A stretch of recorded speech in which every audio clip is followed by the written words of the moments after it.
Hiya. I just want to give you some context as to how I got to be in a position to be asked to do a work for Ballymun as part of the regeneration, and why I came up with this idea to use the Gough Memorial as a basis for this new piece of work. And I suppose I just want to go back a bit and show you some other stuff I did before that in the run up to it, which kind of give me license, I suppose, or give me the reputation, or for people to believe that I could deliver on such a thing. So I went to art college in Belfast, then I went to London. But I remember being at art college years ago, and I could sculpt, I could draw, I could paint. I did remember sculpting a bust, but I felt that there were more direct ways to communicate with art. And I remember at the same time, art college was very, was a place of great freedom, but at the same time there was this kind of very, what I found is very prescriptive or slightly oppressive art language. And I kind of pushed back against that, and I used to make jokes about art language. And I remember saying to people that I was a juxtaposer.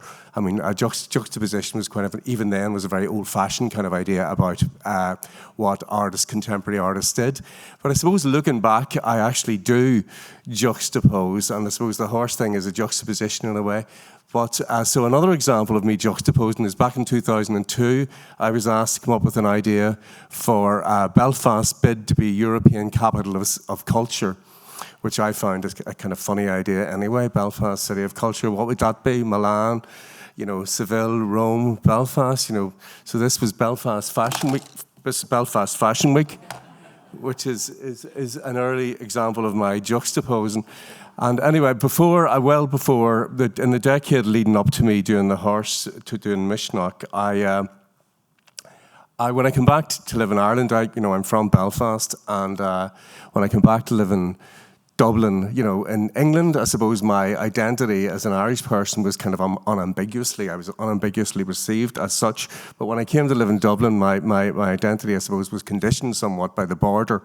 So I get interested in making kind of satirical work around the border. So in 1997, I did a thing in Dublin, the Dublin Theatre Festival called A Border Warrior, as in worried about the border, because I come from a long line of warriors, as in fret over things. And so this at the end of this performance, I came into it was the Project Art Centre, and I came into the Project Art Centre full of earth from the border apparently, and I dumped this earth on the stage of the Project Art Centre, and I said that this is the border. So I arranged it into a line, and I planted these plastic flowers in the border, and I said we should do something about the border. It could be a big draw.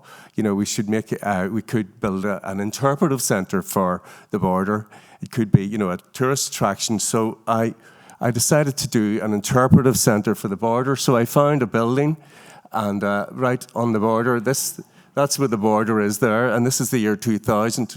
So I found this building, which had been built to retain planning permission, so it almost looked like an artwork in itself. And so I decided to change it to make this the centre of interpreting the border. So this became my Border Interpretative Centre. So so it was launched. I used to work with the comedian Kevin McAleer when I lived in England, and we did television stuff together, and we did stand-up comedy together. So Kevin actually launched, he unveiled it. So, and because of that, we got a lot of television. We had 3 TV crews from TG Cahir, RT Nationwide, and BBC Northern Ireland News. So we had 3 TV crews for the launch of this. And I installed myself as director of the Border Interpretative Centre. And this, by the way, was the main Dublin-Belfast road. And these are video stills of the launch. Kevin unveiling the plaque, and it was twinned with the Korean border. And that's a crowd of people. We almost stopped the traffic, and we had a billboard campaign. That's me and my 2 children at the time. Anya's now 34, and Cormac's 28 now, so it's a long time ago. So we had a billboard campaign all over the country. There's one of them there, advertising this great historical interpretive centre. Anyway, so I'm just trying to give you an idea. I just didn't come out and decide to do this horse, and they said, yeah, do it. I had, I suppose, gained some kind of reputation for making things that were satirical or funny, I suppose. Yeah, I had a reputation for being funny. I don't know what happened to that, but yeah. So there, I was twinned with the Korean border, and that's me, and it livened up the border at night. So, yeah, so okay, after that, I did, these are various, I had sticks of rock, was selling stuff, made a fortune on the border, selling sticks of rock, a present from the border, and samples of the border itself, a bit like the Berlin Wall, except, and then I had little watchtowers saying, good luck from the border, and so yeah, it was a nice family day out for the border. So anyway, as I say, this is how, this is, where I'm not saying I was well known, but if I had a reputation, it was because of the Border Interpretative Centre, which is something I'm still very proud of. And yeah, so these are other things about images around the border. And so it went to Temple Bar Galleries, and I brought the border. These are all samples of different bits of the border in central Dublin, and long overdue. And then they rebuilt it up in Belfast in a gallery called the Norma Baths, and it went to Berlin as well. I don't know what the next slide is. I think it might be, oh yeah. And then I did this thing called You Die for Ireland. So again, I went around the country, and I went to Belfast, Dublin, and Cork. I asked lots of people simply, would they die for Ireland? And it kind of was very well disseminated. It was on the Marion Finucane show, God love her. And I interviewed Orange Men. I asked Bertie Ahern, who was then Taoiseach, would he die for Ireland? And I asked people, as I say, in Dublin, Belfast, and Cork, including guards, policemen, members of the defence forces. And yeah, and then after that, somehow I was asked to do this Last Supper so yeah, then I remember when I did the border, somebody telling me that was public art. I thought of it as performative and performance art, but somebody said that this was a public artwork. And then, yeah, so then I went on to do proper public artwork, and this was the Last Supper. So I posed people and made it look like a bit like Da Vinci's Last Supper, except it was Dublin's Last Supper. So these are people I met around Dublin, and yeah, so it's still there. And so anyway, it's after. Oh yeah, that was it during the lockdown. I forgot that during the lockdown it became the lockdown Last Supper, and so it's still there, as I say. And what's coming next is okay. So in 2005, I got a lovely letter asking me, was I interested in, would I be interested in coming up with an idea for an organisation called Breaking Ground, which was running the public artworks for the regeneration of Ballymun. So I assumed that they kind of they were interested in a kind of a Last Supper kind of thing, because that's the last thing I'd done. I thought, so I started to think about like a Caravaggio with lots of people from Ballymun in this kind of epic struggle for life and stuff. So I came along with that idea, doing this kind of Caravaggio-esque sort of image, a bit like the Last Supper, only more people and bigger and better. And then, but I also had just been to Spain with my family. Two things. I just got a book. I live in Cabra near the Phoenix Park. And my partner had given me a book for Christmas, and it was about the history of the Phoenix Park. And in it, I think, was this picture, a book by Brendan Nolan, I think. And it had all the present and past monuments in the Phoenix Park. So I knew that there had been an equestrian in the Phoenix Park. As well as that, I'd just been on a holiday with my family in Spain, and we were in some small city or big town, and we were looking for the centre of it at one point. And I remember we came across this kind of huge equestrian monument, and I remember thinking, oh, well, this is the centre. It must be with something like this here. So when I went to that meeting with Aisling Pryor, who was the curator for Breaking Ground in Ballymun, I had my idea for the Caravaggio and lots of people, and I don't know, maybe pulling ropes against each other or something. And then I also had this idea for, an equestrian monument, time and a half, life size on a plinth. I thought they'll never say yes to that. They'll never agree to that. So when I suggested that I wanted to do an equestrian monument, but not have, a general or a king or a soldier, I wanted to have a young person with, wearing a tracksuit. Because I remember when I came to live in Dublin first in the 90s, or before that, maybe the late 80s, I remember walking through Smithfield or coming across the Smithfield Horse Fair, and it just knocked me out. I was just bowled over by it. I was so moved by it, sort of country people and travellers and young kids in tracksuits riding horses and ponies. So I was, we did have a wee bit of that in Belfast, but not a lot of it. I know it's more sort of Dublin and Limerick. So that was the idea, to put a young person in a tracksuit on a horse. And Aisling just fell off her chair laughing. And she said, "You've got to do that." And I says, "But what about the money?" And she said, "We'll find the money." So this is Celtic Tiger times, by the way. So then, yeah, there it is. And I started looking at the internet to find out what had happened to this horse. And I knew it had been blown up in 1957. Discovered who had blown it up, and he was still alive at the time. And then eventually I discovered that it had been in storage for a long time, as you've heard, and eventually it was bought by Robert Guinness for his friend Sir Humphrey Wakefield. Now, prior to that, Sir Humphrey had, because I engaged with this chap, Sir Humphrey Wakefield, who was a relation of Gough, and Sir Humphrey was from an Anglo-Irish background himself, even though he lived in Northumberland and still does. But he lived in Loch Cultra near Gort in Galway, and he had restored that house. But in the late 60s, had moved to the UK and had done up this house. He had married one of the Grey family of Earl Grey tea fame, and he was in. So I had conversations on the phone after discovering where the horse was. I rang Sir Humphrey up. It's something I sort of person I'm not normally used to ringing up. So I told him that I was the idea, and he said, "Oh, that would be delightful. I would love to." I couldn't believe how enthusiastic he was about me. So I went over. That's me, 17. Oh God, that's 2006, maybe 2000, maybe 7.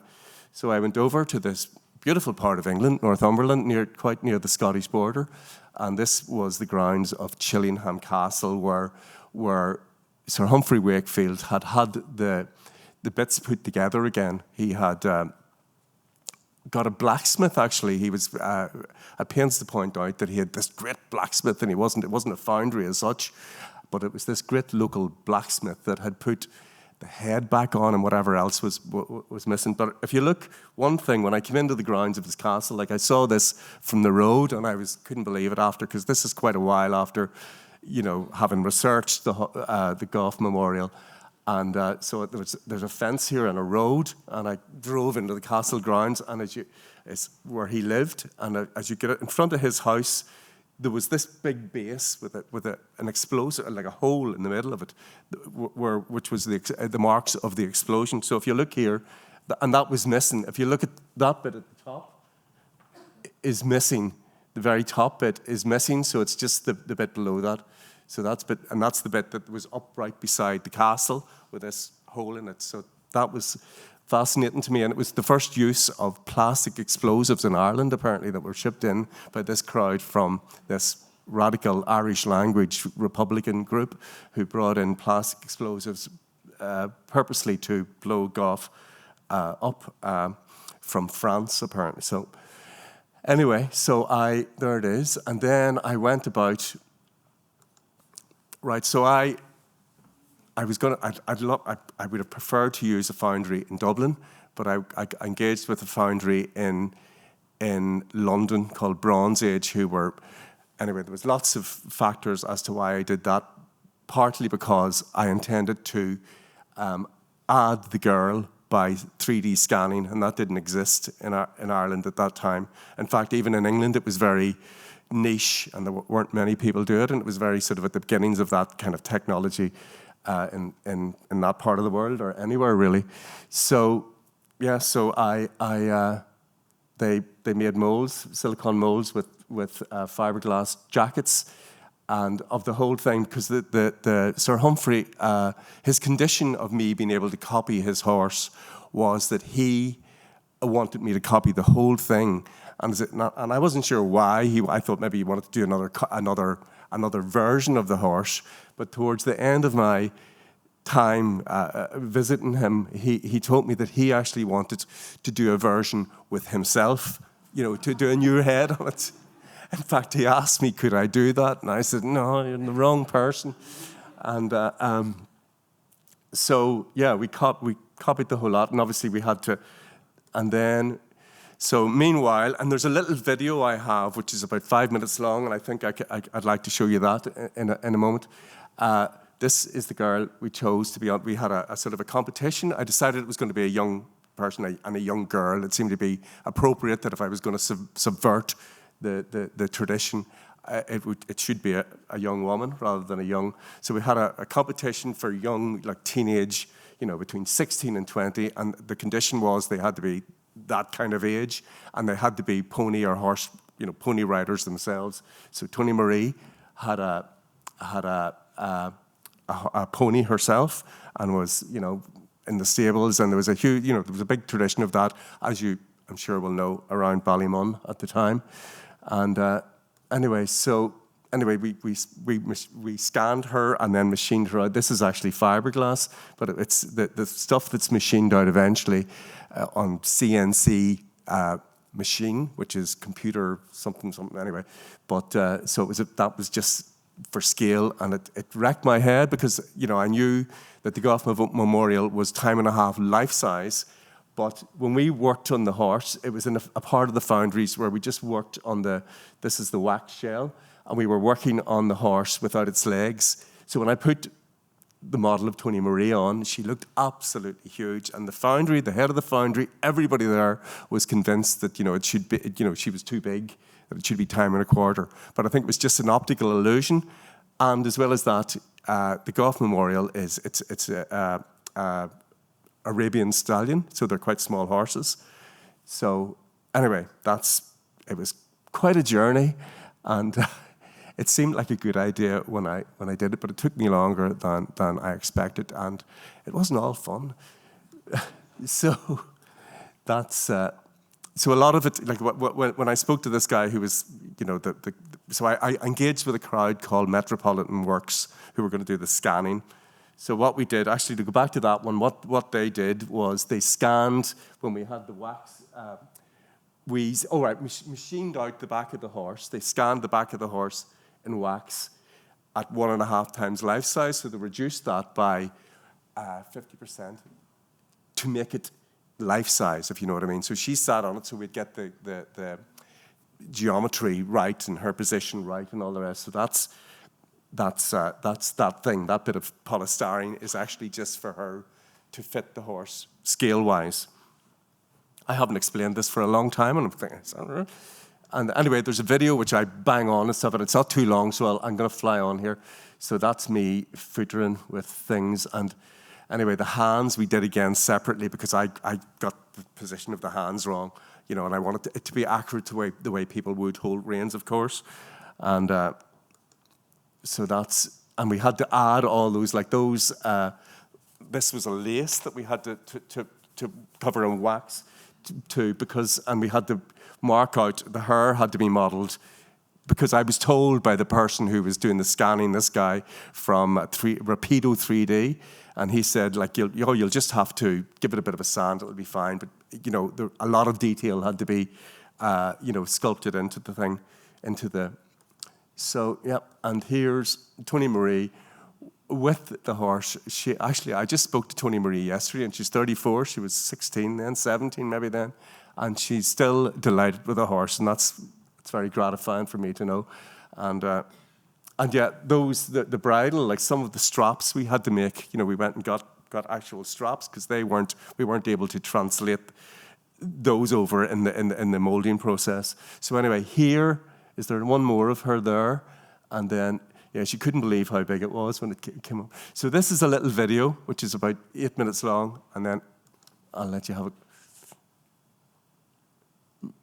Originally, I was Oh. approached in 2005 by Sorry. Breaking Ground to come up with a proposal for a public artwork for Ballymun. 17 years ago. The previous year, I'd completed my Dublin's Last Supper for developer Mick Wallace in the city centre here, and had a notion to do something like that. But I also had an idea to do a larger-than-life equestrian monument to celebrate the tradition of young people here riding ponies and horses, bareback in Dublin. These things are commonplace in European towns and cities across the world, really. Places of importance, centres, and they're nearly always men, military men, the great and the good, as it were. But of course, one person's hero is another's tyrant. I remember around this time I was in Spain with the family, and we were looking for the centre of this town, and we came upon this huge equestrian on a plinth, and I thought, this must be the centre. And I thought of Ballymun and how it's a place of importance, not least for the people who live there, its own centre. And I thought of this idea of celebrating this unique Irish tradition. From the very beginning, the model for the new rider had to be a woman, a young woman from Ballymun who rode horses. I was aware that there'd been a large equestrian in the Phoenix Park, which is near where I live in Cabra. And I discovered that the Gough Memorial, which had been blown up in 1957, had been bought by one of the Guinness family, Robert Guinness, in the 80s, and eventually given to his friend, Sir Humphrey Wakefield.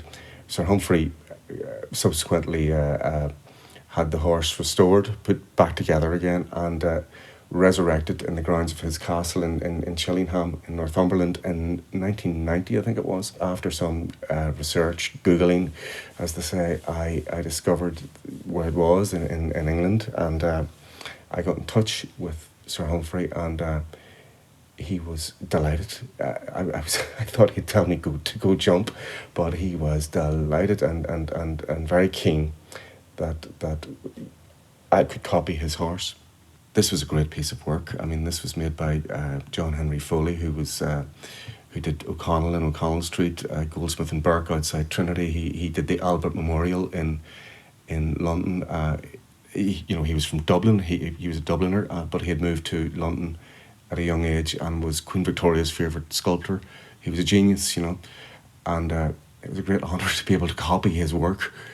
And in here somehow. I just was concerned about if you put the other bit. Okay, I understand. Are you? Because the other thing is... Meanwhile, in Ballymun, Breaking Ground set up an audition to select a girl who would act as the model for the new rider. So I think there was 21 girls turned up for these auditions in County Kildare, an equestrian centre there. So the criteria was that she had to be from Ballymun and be between 13 and 18 and genuinely into horses. One more, big smile. Yay! Thank you. Done.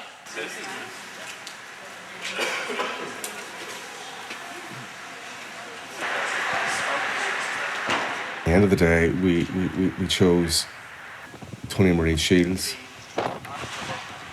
I started riding horses when I was 11, and I got my own horse when I was 15, but I only had it for a year.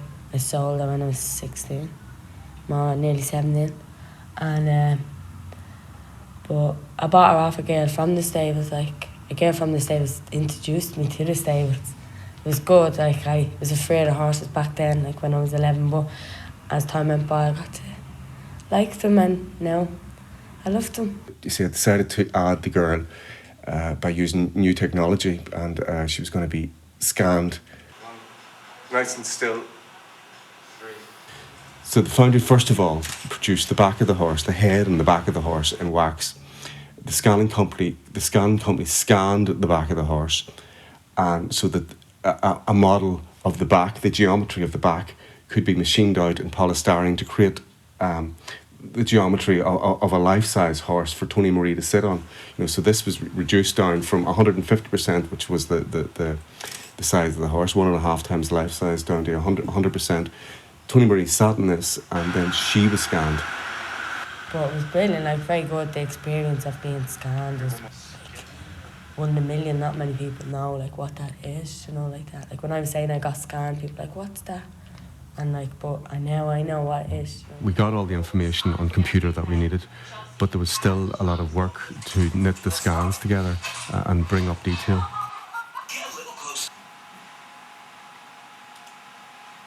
Eventually, the greater part of the figure was machined out using CNC technology, producing a model board figure at 1.5 times life size to be matched up with the scale of the horse.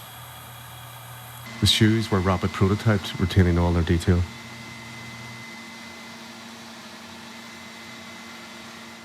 Again, the model board had to be worked into, adding, for example, a ponytail that wasn't possible to scan accurately.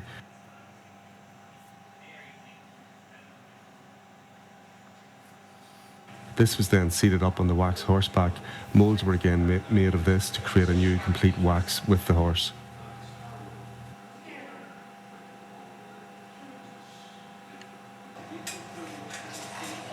The wax is then, of course, cut up into sections, and ceramic shells are made into which molten metal is poured, the bronze. These are then welded together. There's an embarrassing bit coming up where I go to meet it off the boat. We gave it a soft green patina to age the whole thing. I went to meet the sculpture coming off the ferry very early one April morning. That looks like it. I just missed it coming off the bloody boat. That's it. I'm chasing it now. This is very dangerous. I've been trying to coordinate with the driver so I could get it coming off the boat. And But 4 o'clock in the morning or 3 o'clock in the morning, I don't know. yes, there it is. Cut out all the swear words.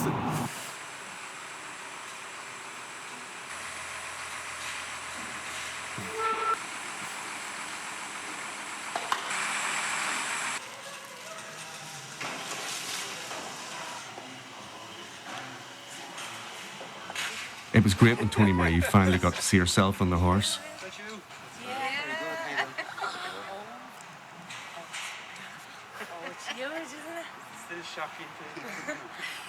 What do you think? Oh, it's lovely. Oh, it's huge.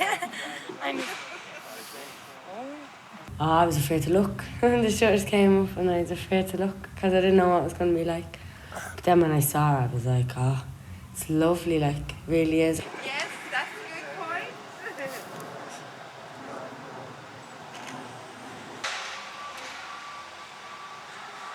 I don't know how you can reach. Wow, stay there, stay there.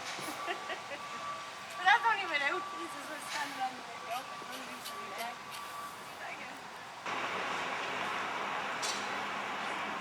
Now all that remains is for it to be mounted on a plinth in Ballymun town centre soon. So that was the video was made before because it was in storage for about a year, and there was a lot of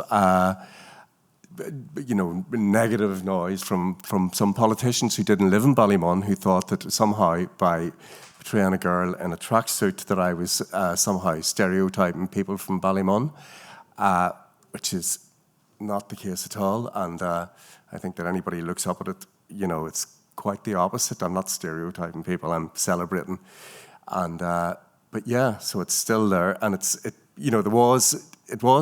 I mean, as I say, I came up with this idea. It's not like they said we want a horse or we want a big sculpture for the Ballymun area. And at one point they were talked about it being in the middle of the road, but then at that time they were talking about building the metro through Ballymun, and it was going to be by a process of cut and cover.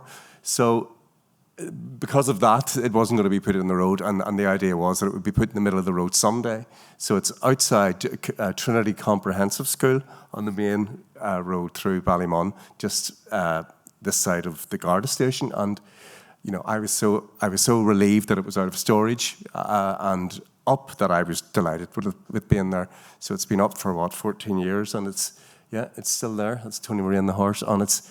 Anyway, after that, I've done some just to finish off. I've had a life as an artist since then, but I went back to performative things. Anyway, here's some more pictures of the horse, and there it is. and there's the main street up towards the airport, if you know that, and that's. So, but I really appreciate the genius of John Henry Foley, and I am no John Henry Foley, I can tell you, but I think I just about got away with it. And so and it was during the making of this that I saw a documentary by Shea Mary Doyle about Foley's life and work. And I went, oh my God, what am I doing? This guy was a genius and I'm fiddling with his work. So, but as I say, I think I maybe just got away with it because it's very popular up there, I believe, still. So I'm happy about that. Anyway, after that, I got back to the old railing against art language. At one point, I did all this work in Cavan, projections on a bank during the Fleadh Ceoil. That went down very well, and then they gave me license to do what I wanted. So I did this art mass, or art service in the cathedral there. Oh, sorry, there's another horse picture. It's coming up now. This art mass where I became a kind of art priest, and I had a choir singing art hymns. And anyway, I was chased out of Cavan by the Bishop of Kilmore. Didn't like it. So this is the opening of the Fleadh Ceoil. The Fleadh Ceoil was there for 3 years. The first 2 years I did this projection on a bank, which they loved. So they said, do what you want, have our cathedral. And they, anyway, I did it in Emma sometime later, and it was more apt there. So I had all sorts of performers doing things, and I had Fergus Byrne hula hooping up the aisle with a salmon, and I had atheist altar boys and all sorts. Anyway, then I was offered. Recently, I did this thing called the contest up in Fingal. I'm just finishing now. This is just something I did recently, which was a public artwork, and it was like a bit like the thing I proposed for. I thought I was going to do in Ballymun all those years ago. So I suppose I did it in the end for swords. And this is a thing called, it was done, the process was the same as doing the Last Supper, where we photographed people and then we made it look like a painting, or two paintings in this case. So this was called a contest, and this is Ireland's Eye. It's all about Fingal, and it's about a tug of war between the country and the city. So it's people from around. So there's, I modelled it, or on two paintings, Liberty leading the people, and the raft of the Medusa. So it's it's supposed to be the country and the city, a tug of war, because Fingal is, and these are various shots of people posing that became this bigger picture. It was shot in sections, a bit like the Last Supper, and that's me. That's my style of directing. So, and then and there's all these, and the raven is the symbol of Fingal. It's a very ancient symbol of Fingal. So that was and as I say, these are all people from the swords area, and that's kind of. So it was up as a kind of a temporary iteration in the Carnegie Library in Swords. So it was mounted as a big light box, but it will be part of Swords Cultural Quarter, which is it's going to be, they're still building. They've found some archaeological artifacts beneath it. It's held it up. It was supposed to be finished by now, but it's going to be in the new Cultural Quarter, which is going to be a theatre, a gallery, a cafe, library, I think, and then there's going to be this living room area, and this picture is going to be there, possibly as a light box. Not this light box. This was, up for a month to launch the new Cultural Quarter. This is a couple of months ago, and so as I say, it was a light box, and there were all these local people in it, which was. Yeah, so anyway, the horse, thank you very much.